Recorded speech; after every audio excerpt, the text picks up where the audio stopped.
உள்ளாட்சி தேர்தலில் தாவேகா புதிய கட்சிகளுடைய அந்த வரவு அதன் மூலம் கிடைக்கக்கூடிய ஆதரவு தாவேகா வெற்றி பெறுவதற்கு, அதே போல இப்போதைய ஆட்சி மீது பெரிய குறைபாடுகள் இல்லாத நிலையில் கணிசமான இடங்களை வெற்றி பெறுவதற்கு அதற்கு உதவலாம்.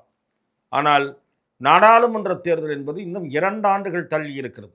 அதற்குள் இந்த அரசின் செயல்பாடுகள் மக்களால் உன்னிப்பாக கவனிக்கப்படும்.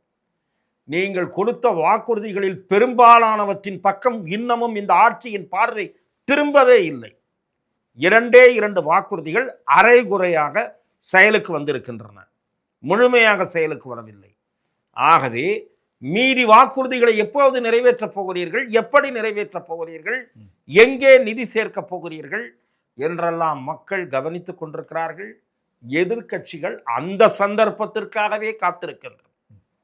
மாதம் 2500 ரூபாய் எங்கே, எப்போது என்ற கேள்வியை எழுப்பவும், 6 சிலிண்டர்கள் எப்போது, மாணவர்களுக்கு உதவித்தொகை எப்போது என்கிற கேள்விகளை எல்லாம் வருகிற காலங்களில் இந்த அரசு எதிர்கொள்ளும்.